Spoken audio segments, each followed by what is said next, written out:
Hello, welcome to another episode, and today I'm sharing with you a step-by-step guide as to how I got my job here in Italy. This video has come about because I've received quite a few DMs on my Instagram page recently. You can follow me on my Instagram, my handle is @MissBrittany above, from people who have watched my interview with Raffaele Di Furia. If you haven't seen it, you can see in the card above, and are curious to know how I got my job here in Italy. And also they have questions about how to find work here. And so I thought this would be the perfect opportunity for me to do a video explaining a little step-by-step guide as to how I found my job here in Italy, and how I also upgraded my job as well, because I'm now in my second form of employment here in Italy. So let's get into it, shall we?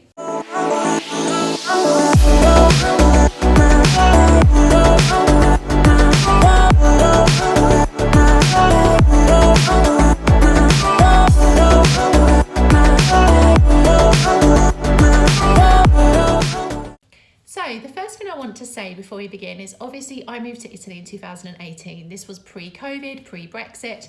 So I understand that things are a little different in the world right now, and it's very understandable that people are less optimistic about finding work and about actually coming to Italy, especially in general. But I believe that my steps are transferable even now, even post-Brexit, even post-pandemic. I still think that the steps I followed can help you to find work, or at least help you to get a little clearer as to what your next step will be. So the first thing that I done when I was looking for work here, consider I came to Italy with no connections. I didn't know anybody at the time, I didn't speak the language, and I had no family or friends or anybody here. So I was like a complete outsider. So the first thing that I done was to get really super clear on the type of work that I wanted to do. Now this was included in my script. I've done a video about my scripting process. This is the process that helped me to become an expat in just 8 months. I'll link it above in the cards. But basically I wrote down the things that I wanted to gain from my work experience here in Italy.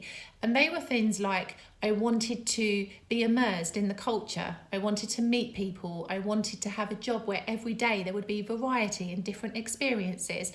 And I wanted to be able to have a job that would ultimately assist me in learning Italian. And so this was what I wrote in my script. But of course, I was very open to what that role might be. So I think it's super important that you get really clear on the elements that you want to gain from your employment, the skills, the experiences, what it is that you would really like your ideal job to teach you, to bring you and to help you with, because this will help you eventually to decide what sort of employment might match those experiences. The second thing that I done was I thought about what the sort of work options could be in the south of Italy. So obviously I set my heart on moving to Salerno, and I understood from very early on that teaching English was probably going to be the easiest route for me to gain employment here in the south of Italy. There is a real demand here for mother tongue English teachers, and so as much as a lot of people go, oh, all we ever have here in Italy is people coming over to teach English, these are some comments in expat groups, I'll talk more about that later. It actually, don't knock it, it's actually a really good way to come to Italy to teach, to gain fantastic experience, and to really feel a part of the culture and a part of society here. So definitely for me, coming here to teach English was the best decision that I could have made, and it was the obvious choice for me to make as well. I love English anyway, like it's always been a bit of a passion of mine. And I've also loved always working in professions that have helped people. Like all of my previous jobs and history has always been about helping people. And when you teach people, you're helping them. So it naturally filled that interest of mine. So I think, you know, it's really important that you look at the needs of your country, look at the sorts of jobs that they have a particular need and requirement for, and position yourself so that you can potentially apply for those jobs, because honestly there's no harm at all in teaching, and I think if that is the best route for you to gain employment in your country, I say go for it, because it's a stepping stone. It doesn't have to be what you do forever, but it will certainly help you to at least get initially settled, sort out residency, sort out the things that you need to sort out, and then you can decide if it's something that you wish to continue doing afterwards. And I would also say as well, be realistic about language differences, because I'm like, be unrealistic about things, dream big. Yes, I am about that, because I think sometimes, and I've done a post on my Instagram about this today actually, sometimes in life we get so caught up in being realistic that actually we take no action, because we think, well, do you know what, that would be a crazy thing to do, I can't possibly do that, and so you don't do anything about it. So I believe in certain aspects of life, yes, be unrealistic, dream, make those crazy things happen. That's how I moved to Italy. But when it comes to your work, it's important that you do maintain a degree of realism, because if you cannot speak the country's language, it's not going to be easy for you to do a job like working in a shop or working in a bar, where you are going to need to speak the country's language to communicate with people. So yes, you do have to be realistic about your options. If you can find work in your mother tongue to begin with, that's fantastic. Obviously, if you can speak a little bit of your country's language, then perfect. Why not investigate those options? But also as well, I would say, in this COVID pandemic, things like shop work, bar work is next to non-existent, because those people who are currently employed in those positions now are going through complete turmoil with not being receiving pay, with their businesses closed. So it definitely isn't a career option right now, but you know, it's not to say in the future that's something that you couldn't do if you felt that your language barrier wasn't a problem. So this is the first step then. Be clear on what you want to do. The second step that I want to share with you is to make connections. This is so important. Now, there's that famous saying, isn't there, that says it's not what you know, but it's who you know. And especially here in Italy, this is one of the truest things ever. Here in Italy, it's all about connections. It's all about people referring you, people recommending you, people knowing about you. This is how you grow in a career here in Italy, is through connections. And it's how pretty much you get anything done anyway. But the way that you can go about making connections, particularly if you're not already in the country or you don't know anyone, is through expat groups on social media like Facebook, for example. Now, please, I have a bit of a love-hate relationship with expat groups. They have helped me out on the one hand, but they have also been a source of negativity on the other. So I would say, with expat groups, please approach with caution. Be aware that if you put a post into one of these groups saying that you are looking for employment in Italy or whatever other country it may be, that you might receive some rather negative and sour responses from people saying how difficult it is, how impossible it is, etc., etc. All I can say to you in this instance is listen with one ear, release the rest, because nothing is impossible in life. Let me tell you, when I came to Italy, and I was kind of like looking for work, and I was transiting between the UK and Italy whilst I was, you know, making arrangements to move permanently. I applied for 3 different jobs. 2 were teaching positions and 1 was working for a cruise ship company. And I had interviews with all 3 companies. And in the end, I chose to go with a teaching position at a school in Napoli. But you see, nothing is impossible. And at that point, I had lots of people saying how difficult it was to find work in Italy. I think your mindset plays a huge part in it. So by all means, make connections through expat groups. This is how I secured one of my interviews, was through one of these expat groups. I met somebody who worked at this particular school, and that's how they were able to refer me and pass my CV across. So, you know, connections can help you massively, but please be aware that, you know, you may be met with some resistance, some hostility, some negativity. It's perfectly normal. It happens to everybody in these expat groups. You just have to take what people say with a little pinch of salt, as we say in English. In other words, listen, but don't pay too much attention to it. You create your own story always.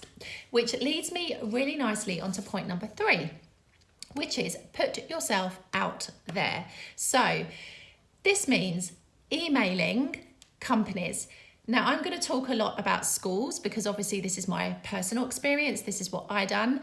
I found all the English speaking schools in and around the Salerno area, and I sent CVs and emails to all of them introducing myself.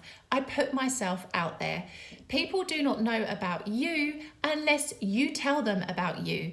So don't feel shy just because you're coming from another country. You have to introduce yourself and make that first step. And for anything that I've ever achieved in my life, and some really successful things that I've achieved, has always come from the fact that I've put myself out there. And that's what you have to do, particularly when you're looking for work in another country. And even if you're looking for work in your own country, you have to put yourself out there, right? You have to be proactive. So this was what I done. I emailed all the schools that spoke English in and around the Salerno area, and as a result of that, I got an interview with this particular school in Napoli. The other interview with the other school was through somebody I met through the expat group, which is why I talk about connections. And the third interview was one that I found online at the cruise ship company. So, you know, it was through being proactive, looking for work, emailing, putting myself out there, making the connections, that I got some traction. So I would say as well, like even in this period now, we're in a pandemic. Obviously, some schools are in presence, some are not. It's a bit of an uncertain time. Reach out to the schools, message them on social media, or whatever company you're interested in. If it's not teaching, reach out to them through whatever medium you can, whether it's email, social media, telephone, if you think that you can speak in the language correctly. Whatever option you feel is right for you, reach out, introduce yourself, and put yourself out there. And think outside the box as well. Think about other things that you could do. At the moment, teaching especially is very much an online platform, because even here in Italy, where some of the schools are starting to reopen, there are still teaching elements that are online. So for this, you have the capability to work remotely and teach students from all around the world. And there are different teaching platforms that you can find online that are constantly looking for teachers and people to work for them. So, you know, there are so many different options. You just have to open your mind and be proactive and think outside of the box. Definitely think outside of the box. Where there is a will, there is a way. Now, the fourth step I wanted to talk about when it comes to work in here, especially here in Italy, is to be prepared for a different working culture. Now, this goes from the very beginning of the process, from the interview stage, right through to your work contract and right through to your working conditions. Every country has its own unique working culture. The worst thing that you can do is come to another country and compare the working life here to where you're from. It just won't cut it, and you're going to make your life here very miserable. So you have to have an open mind, and you have to be prepared that things are done differently here. For example, like contracts here in Italy, particularly at the beginning, they're not necessarily indeterminato. So indeterminato is a work contract that in the UK you typically get as standard, doesn't have an expiry date. The only way that your work contract would be terminated is if you were fired from the company. But here in Italy, as standard, for the first year or so, often you are given a fixed term contract, especially if you work at a school. So you may just get a 9-month contract to cover the period of the first term, and then they'll renew the contract. And at a certain point, they have to give you an indeterminato by law, but it doesn't always begin that way. So you have to obviously be prepared for this. Even if you have a contract for just 9 months, it will give you the necessary options to be able to secure residency, to open a bank account, and to be able to make the necessary steps to settle here. Now, obviously, I know if you're coming from the UK and pretty much from any other non-EU country, you have things like visas to think about. And obviously, that's a whole other subject and topic, which I don't have any personal experience on, but I'm sure that you can find people on YouTube or websites that can help you with that process. But just be prepared that you're not necessarily going to get the same type of contract that you would have had in your home country, and that things will be different. And if you have that within you and you know that this is the case, it will make for a much smoother transition when you do eventually start working here. And the fifth point that I want to make to you, because these are all the steps that I took to secure my work, is to gain as much experience as you can with whatever job you may secure here. Literally, I loved working for this particular school in Napoli. I gained so much experience for 2 years. It was fantastic, and it was the fantastic first job for me to have here. But during the pandemic, things shifted for me, and I started to know my worth a lot more, and I started to realise that maybe getting up at 4 o'clock in the morning every day and commuting from Salerno to Napoli every day probably wasn't the most healthy option for me. And, you know, I could perhaps work a little closer to home and have better working conditions. And I'm so grateful for this, because I managed to upgrade and secure a new job last year in the middle of a pandemic that actually turned out to be one of the jobs that I had initially turned down when I first came here. So do you know what? Like, swings and roundabouts. Life has that beautiful synchronicity sometimes, and you just have to roll with it. But it is entirely possible to secure employment in this time. It won't necessarily be as easy, but it is entirely possible. And I want to tell you this in the hope that you will not give up, not be deterred, and you will absolutely give it your very best, whatever career option you may be looking for. I hope this video has helped you. I would say keep an open mind, stay strong, be positive, anything is possible. And if you're loving my videos, I would really like it if you would hit subscribe and the bell notification so you know when my videos go live, and I will see you next time.